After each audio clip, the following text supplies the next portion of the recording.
Welcome to Make the Grade with the Success Doctor, Stephen Green, where you'll discover actionable strategies to help your student to reach their academic goals, to excel at standardized testing, and to plan for the college admissions process painlessly. And now, here's your host, Dr. Stephen Green.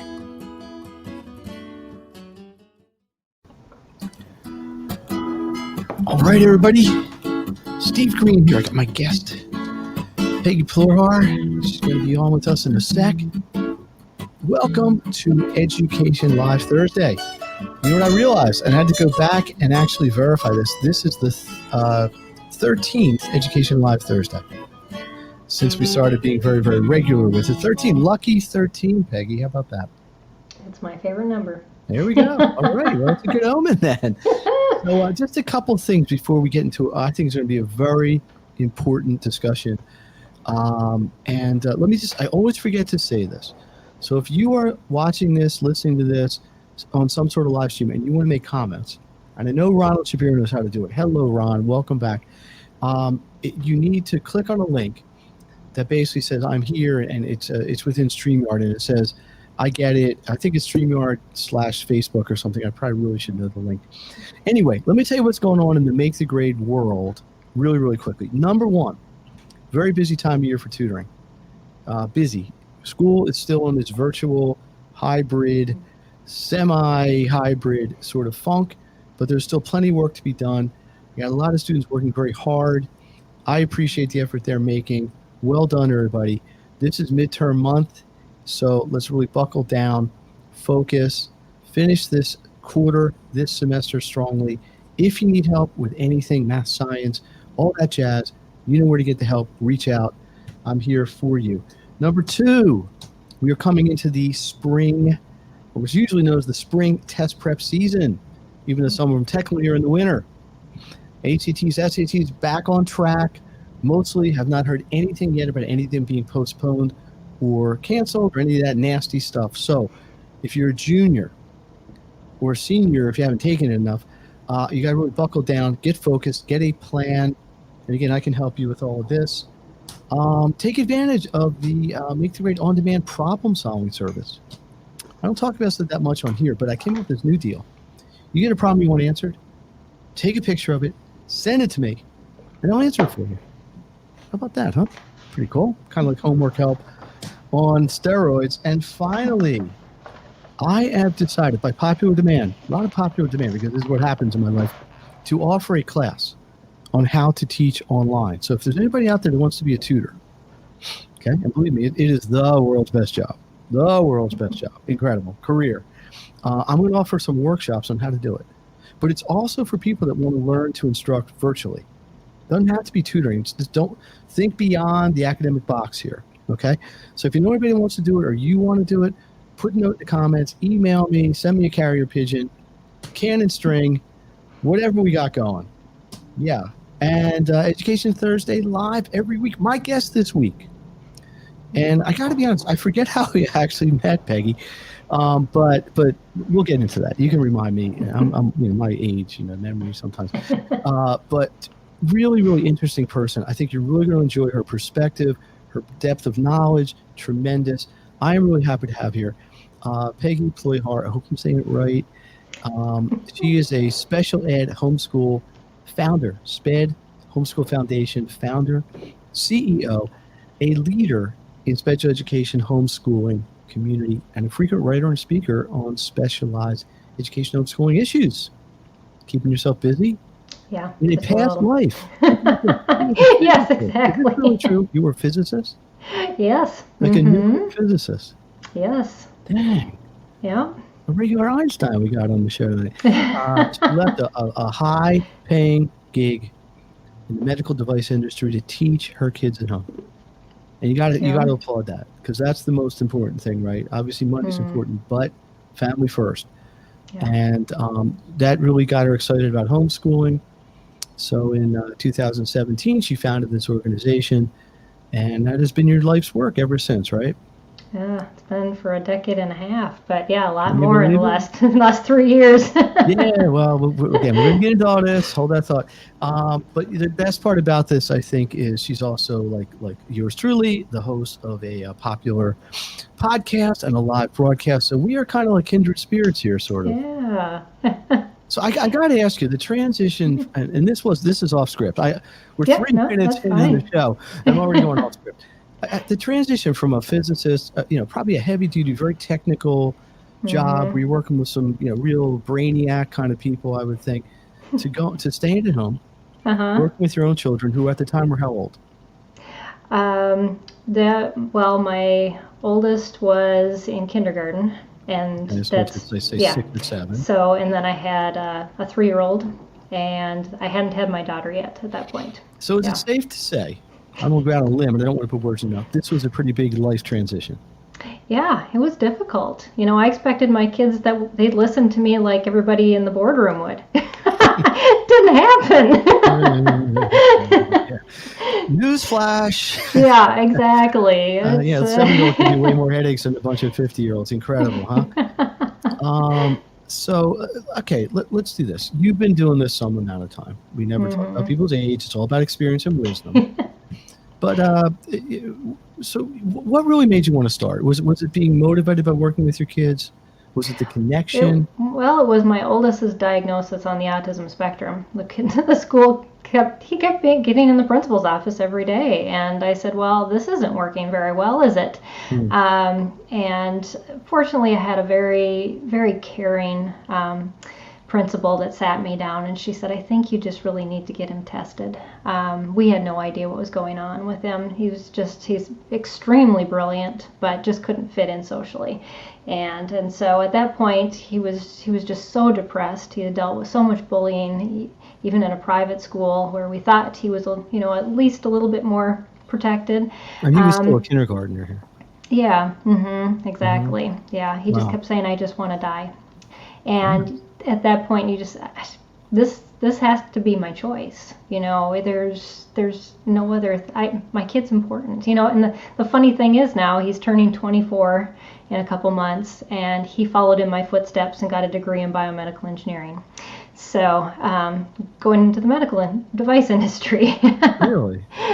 So it's sort of like as a family, you took like an 18-year pause. Yes, exactly. And then you sort of picked up the legacy, right? Yeah. And you have 3 children. I do. And I'm going to guess, because I have my own kids, they're all different personalities, different skill sets. Exactly. So how did that impact?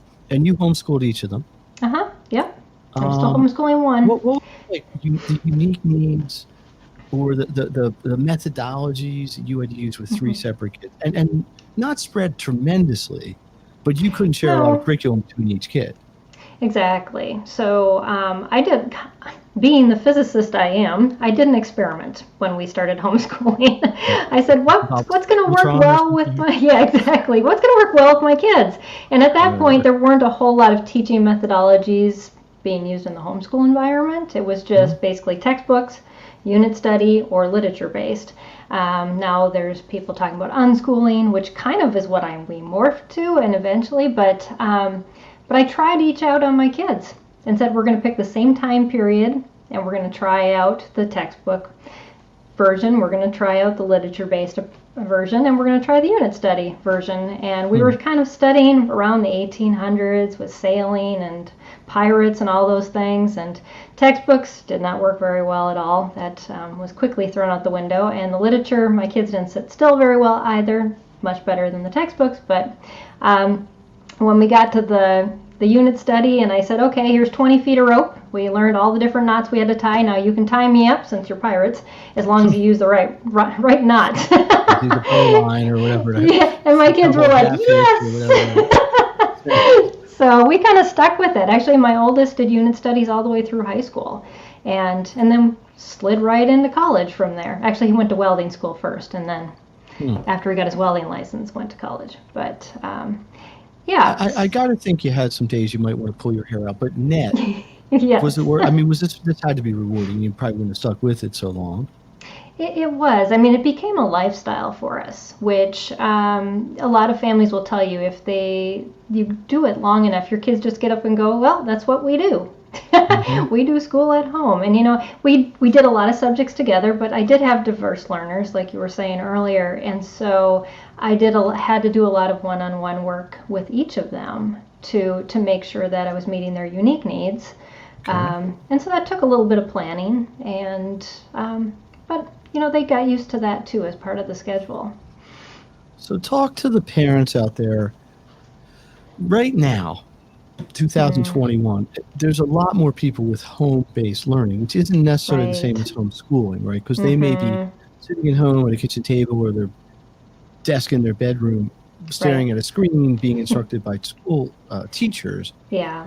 But for the people maybe more interested in the actual, talk about some of the logistics. You need to plan, right? You can't just wake up and wing this. It might work one day, but it's not going to work over a year. So what needs to happen? What are the structural logistics that you can say, hey, parents, if you want to get into this deeply, here's what you're going to need.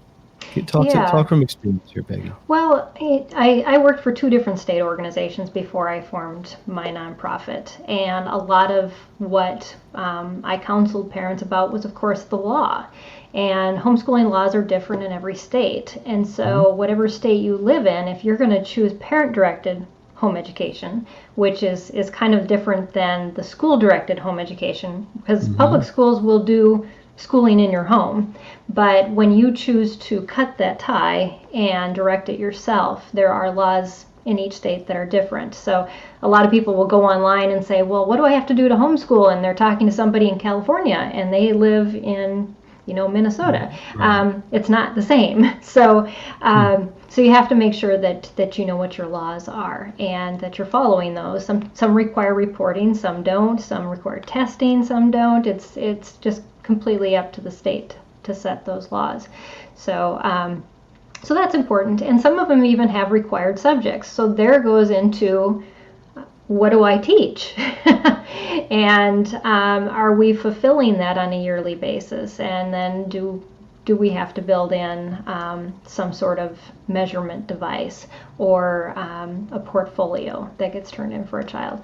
So so you're going to base somewhat of your homeschooling on that. But what I always tell parents too is you have the freedom to do things that the public school and private schools don't, because you have that one-on-one ability to work with each child. And so, like for my oldest, I knew he loved to build. So we did mechanical engineering when he was in 5th grade. That was just something he loved.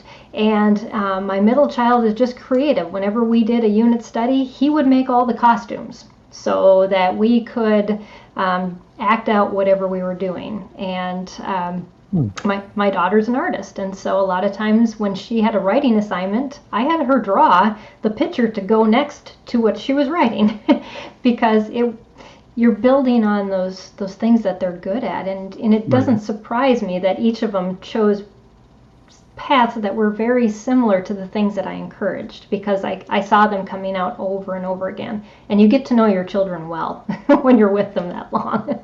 Now, in your particular case, I guess it would be your husband, right? Was he involved in this as well, or were you the primary more as a support system facilitator? For me?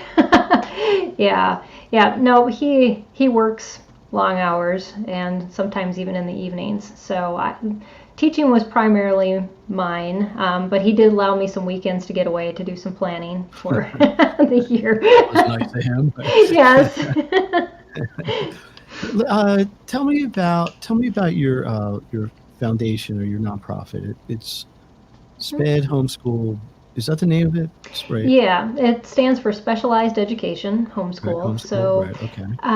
And so we help parents there's no one curriculum that works well for a child with any diagnosis, any special needs, any struggle, and it's hard to tell a parent that. And so what I found when I was doing a lot of consulting for the different state organizations, I was answering the same questions over and over again.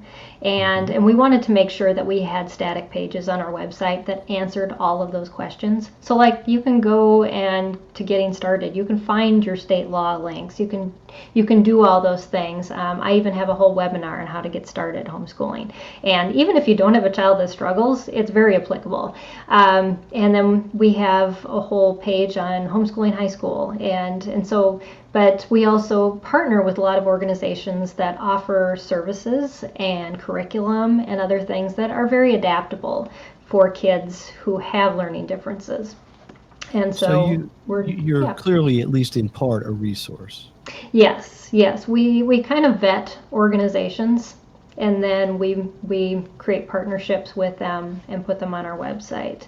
And so it's our goal to train parents and also to get parents the resources that they're looking for, so they're not spending so much time on the internet. I know this great tutor, makethegrade.net. Are they on your page? I don't think so yet. I think you're going to have to. We'll have to get our people on that. Yes. Let me put this on the screen. If you are out there in listener land and you want to comment or ask Peggy a question, just you got to go to this link to kind of get approved, so to speak. Thank you, Ron. No comments yet, but that's okay. So let's go to sort of just the parent-child level. What's your? Do you have like a fondest memory, or? I mean, you must have a whole storehouse of them, but I do. There's something that really stands out that you are just saying, I am so thankful that I made this decision. Or maybe on the flip side, it's like, I really wish I was still in the lab with the, whatever, the cyclotron. I mean, is there a highlight that really, or a couple, that you want to just share as kind of motivation? I'm looking at these as sort of a motivational idea. Sure.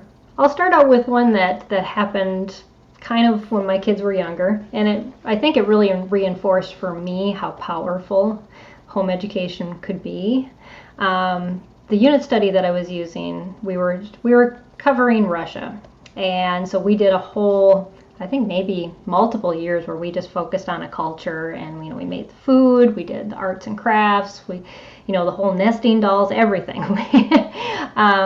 But also, we talked about politics, we talked about government systems, we talked about history, and there were two really impactful experiences that my kids had as part of those studies. One was a lunch. I sat down and I had all this smorgasbord for my kids, and I said, you put on your plates whatever you want. And so they loaded their plates up with treats that normally didn't come into our house. And then they sat down at the table, and I said, I am Mother Russia, give me your plates. And I redistributed the wealth. And they didn't think that was so fun anymore. They actually cried. Really? And you ask my kids what communism is, and they will, they understand it much better now than just that experience at the table. But it was an emotional experience for them as to how this impacts people. And another experience was, we didn't just read history. My kids sometimes acted it out. Like I said, my middle child loved making costumes. And so we were studying World War I and World War II. And one of the things that happened, because the Russian government was so poor, they could not buy guns for World War II. They actually told their soldiers to go into the fields where the battles had happened in World War I and pull them off of the dead bodies. So they could refurbish the guns. They were still there? Yeah, they were, because it was a cold and tundra area. The guns were, So my kids reenacted that, and as they were doing it, I remember my middle son looking up and he goes, "This is really gross." But had we read it in a textbook, I don't think it would have had the impact No, it's obviously much more visceral. Exactly. So we did a lot of school like that. The story with the food is great. It's a great story. No borscht for you. Yeah. Wow. Well, okay. Let me ask you a question. Actually, by the way, Education Live Thursday. Peggy Ployhar. I don't know why I have trouble with that name. Like lawyer. Ployhar. I'm sorry. Peggy is here. Long history of homeschooling, special education. Big wig in your foundation. Great resource. I'll get it all right in a minute. But I think what we're starting to see is sort of a kind of there was a polarization for a long time. And that may not be the best choice of words. Conventional school, homeschool. They really didn't cross very much. Yeah, not right? till last and year. I think what I'm finding now is you're starting to get a lot more of a cross-pollination. Yeah. Even idea-wise, ideas that are classically homeschooling are starting to be used a little bit in the mainstream, and mainstream things are coming to homeschooling, especially the curriculum, at least in Pennsylvania, is mirroring the schools. You're not going to get the redistribution of lunch in an online curriculum. But how do you feel about that? Is that a good trend? Is that something you like it traditional? Where do you stand on it? I think it is good because people are seeing that education has other options. We've always thought it as black and white, as these crazy homeschoolers over here, right. And and then these people that send their kids to school, and so, but it really. There's been such a melding and a meshing and even a crossover as we see that more kids have more free time. They are doing unschooling, whether we plan it or not. They're learning on their own more than they were when they were in the schools because they have this extra time, and so they are learning at home. They're basically unschooling when they're not on their computer. What's interesting is, fairly or unfairly, one of the big knocks on homeschooling always was that the children potentially could lack the socialization that they would get in school, right? In public school or private school. That was fair, right or wrong, fair or unfair. That was always one of the things that people would say. You homeschool kid, they get to go to the museum to learn about dinosaurs, and my kids learn a book, but my kid's much better, is more well-adjusted socially. Is that something anybody worries about anymore? Not really. Or do you have any in your experience as a resource? We haven't gotten that question in the last year, especially. Right. But we find that our kids are much better to address an adult and a child younger than who they are, and interact with much different age levels. And my kids were the same way. When we went to the county fair, my kids would be talking to the vendors, and they would be helping out with the younger kids because we had 3 foster kids for a while. And they just got used to that. I don't just have to associate with people who are the same age as me, and that just became the norm. Like, we had 2 other families that we shared schooling with once a week, and we mixed all the kids together. That's because we only had 2 to 3 kids each. Right. So you had a pod before the pods were cool. Yes, exactly. I got a question from the audience here. Let's see if how you want to address this. How well prepared were your students, I presume Ron is referring to your children, for college versus students who came from elite private schools, prep schools, public schools? How do you feel about this? It's funny. My oldest didn't want to go to college. He told me that. He was very adamant about that. We did unit studies, but and he didn't actually learn to read till he was 12. The funny thing was that we tested in Minnesota, and so the next year he took the test at age 13. He actually was reading at a college level within a 1-year span. He actually graduated cum laude from the University of Houston in biomedical engineering.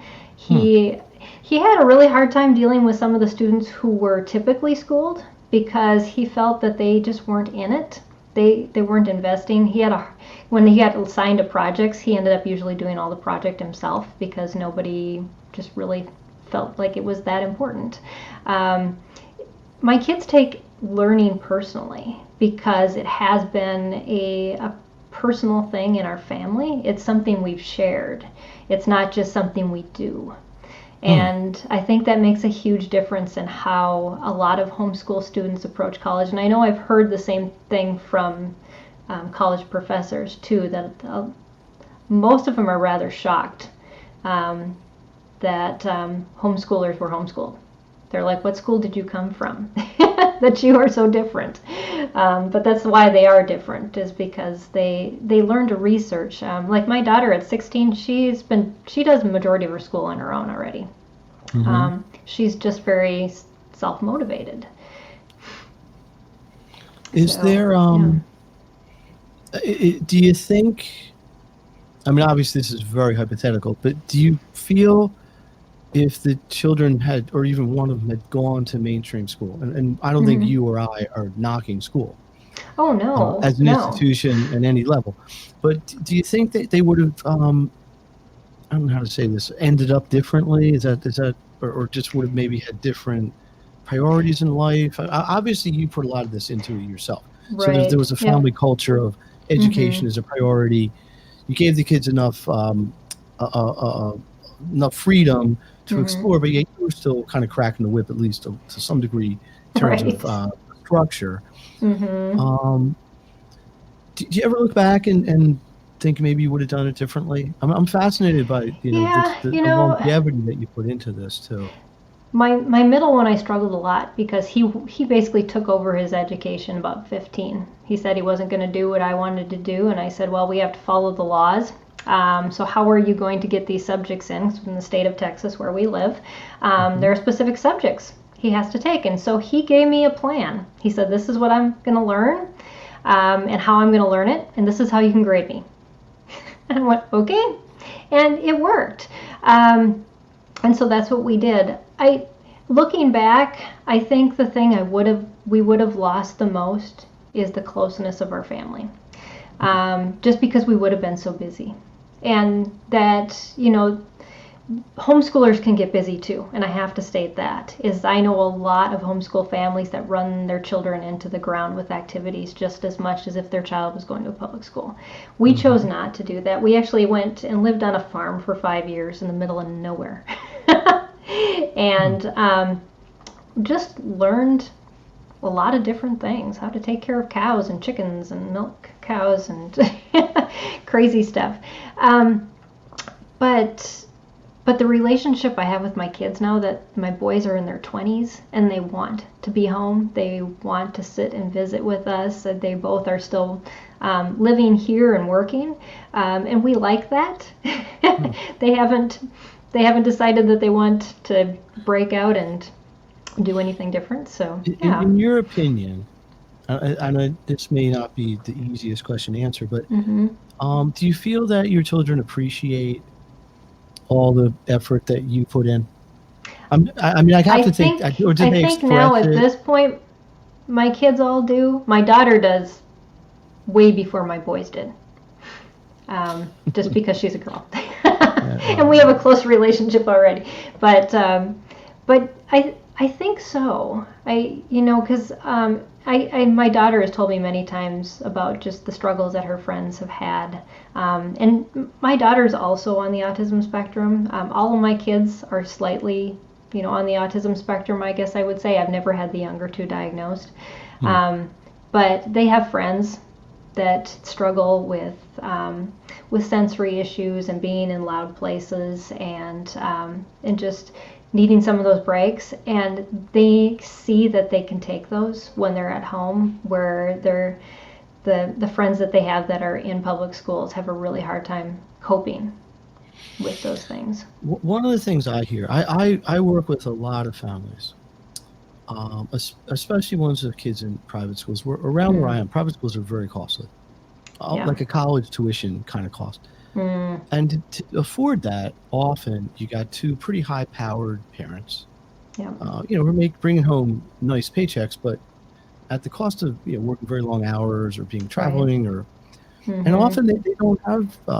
I don't say they choose not to, but just the reality is they don't have particularly close relationships with their kids, and not they don't get along. It's just that they don't. They just the sheer amount of time they have to spend together. Right. You have to spend time to develop. And I'll get parents, the kids don't appreciate what I'm doing. I'm paying for the school and this and that. We bought a car and they don't care. When I grew up, I was walking both ways uphill to school. The cliche stuff. Well, I grew up in that environment, that and I haven't gotten to really know my parents until I was probably in my mid-40s. Interesting. Mm-hmm. One more question for you. Mm-hmm. What would you say, is there an age that is the best place to start a homeschooling? Like if you have a kid who's in traditional school for a certain amount of time, do you pull them out, then homeschool? Do you homeschool, then put them into school? Is it better to start young and that's just the way that they know it? Do you have an opinion about this, Peggy? I think for every child is going to be different. I'd say probably not starting their first year of high school. That's right. I think any other age, it's good. As the closer you get to high school, as the closer you get to creating a transcript. The closer you get to having to work on different hours. Some states require report cards, but not many. But when you have a transcript, you're recording grades too. So there's a lot of other logistics that come into play when you homeschool high school. So diving in at that age is really difficult. Not impossible, but difficult. At the younger ages, you can just play. And the more you get to know your child and what they like, what feeds them, what motivates them to want to learn. And you can use learning as a motivator. I'm sure you know that, Stephen. It's that some kids just, they are so interested in a subject that they consider that play. And so to be able to do that and to have that time, then it snowballs as you homeschool longer, because that's kind of what happened with my daughter. So there's now, like an additive effect. Exactly. I know she just finished college algebra today. Wow. And she's in the equivalent of 10th or 11th grade. Well, she has enough credits to graduate already. I'm just not graduating her. And she's 16, you said. She's 16. She started homeschooling when she was a young junior or older senior. Older sophomore. Yep. So she's basically a year and a half, 2 years ahead.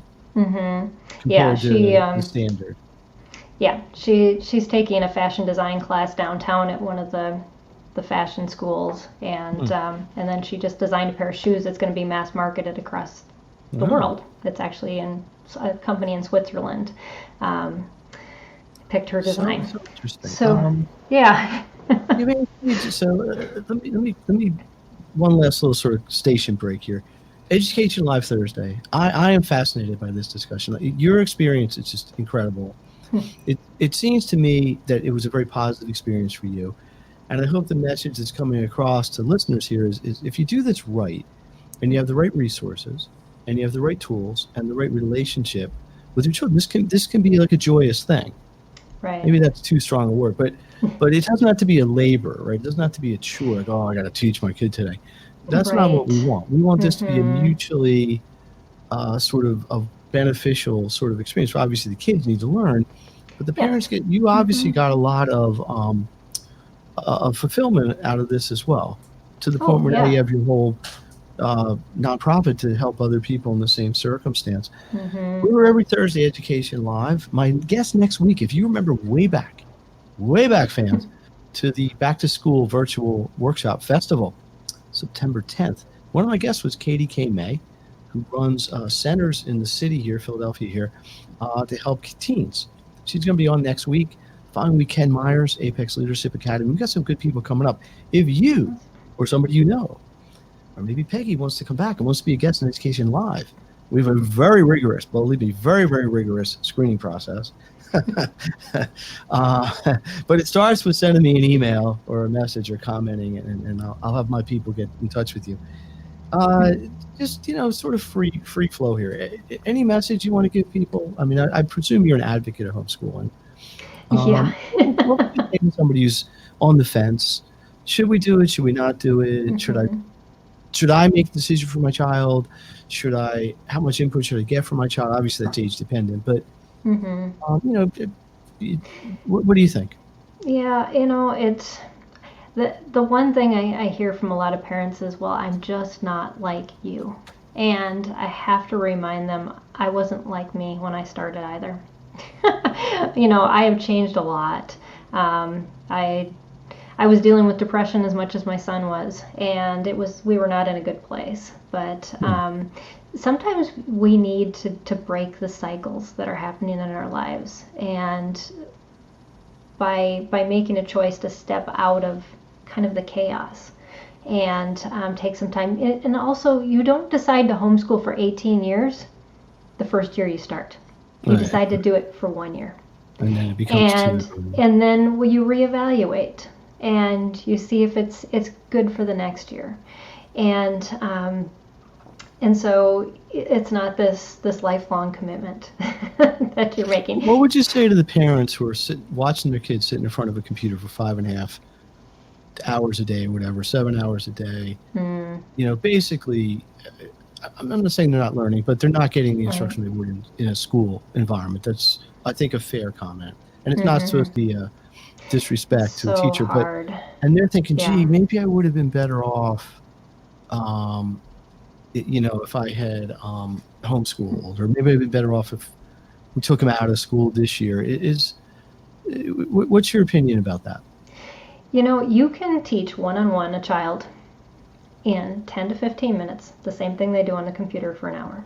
Probably, yeah. I mean, I could do the same thing in the tutoring world. Right, because one-on-one is intense teaching. And then your children can play, and they can learn things that they want to learn, and explore. And so if you consider the time you're trading, that it has to be a family decision, though. It's if this is working better because you're working from home, then make that work. But if you're feeling like this just really isn't working, but I just don't know if I have the time, again, 5 to 10 minutes, to maybe 15 if they're older. But it's amazing how much you can teach, because in the classroom, they're sharing, information, they're repeating it, kids are interrupting, all these other things are happening. Right. Yeah. What do you got going on this year? Any exciting?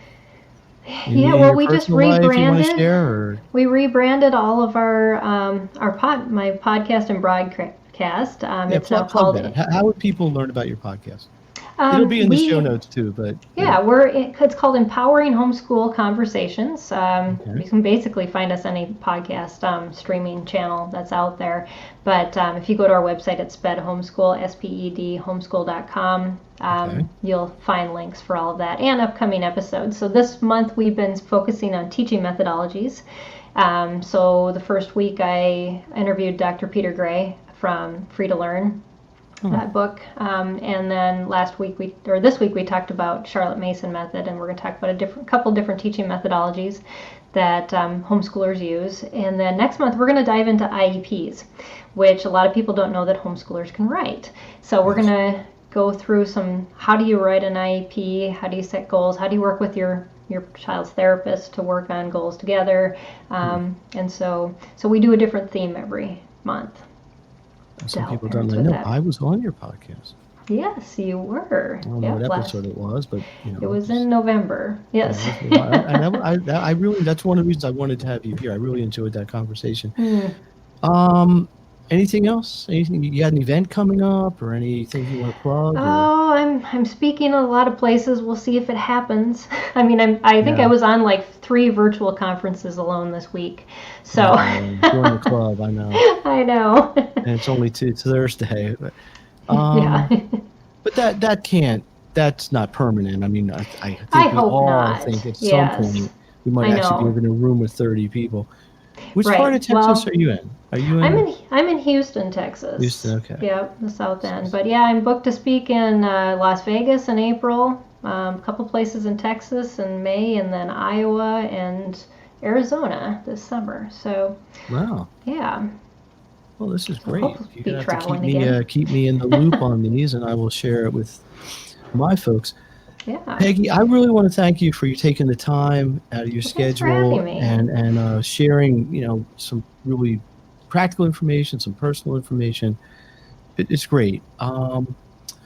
Steve Green from Make the Grade, Education Live Thursday. We're here every week.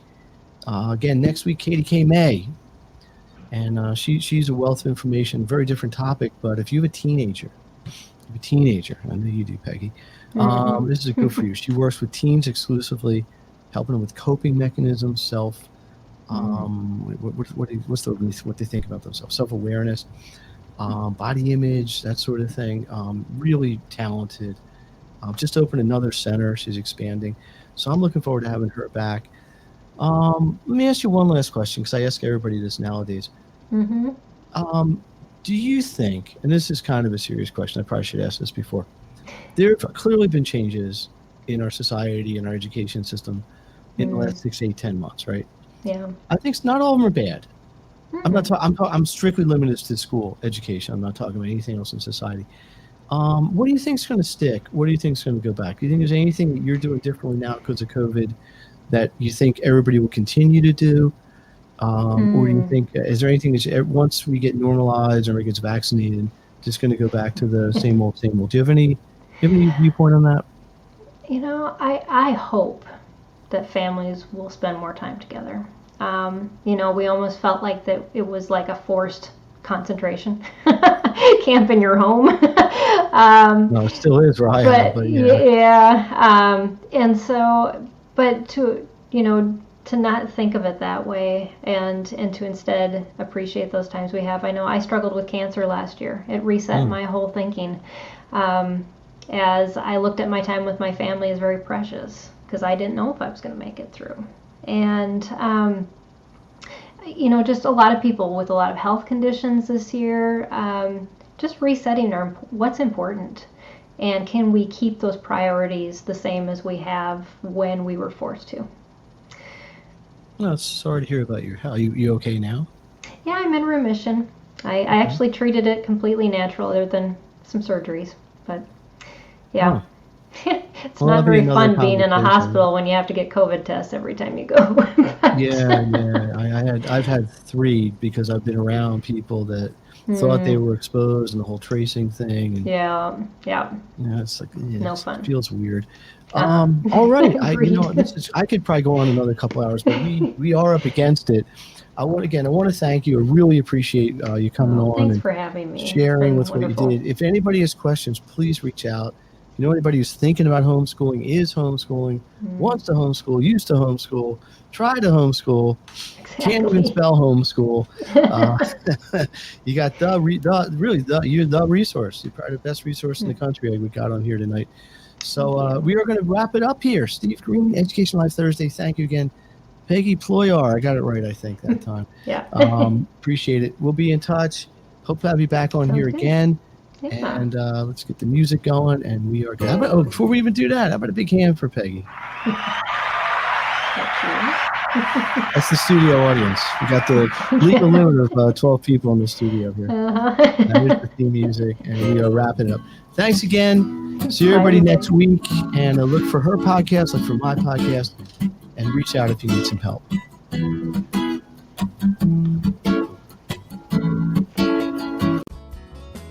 You've been listening to Make the Grade with the Success Doctor, Stephen Green. If you enjoyed this episode, be sure to subscribe. For more resources and support, please visit makethegrade.net.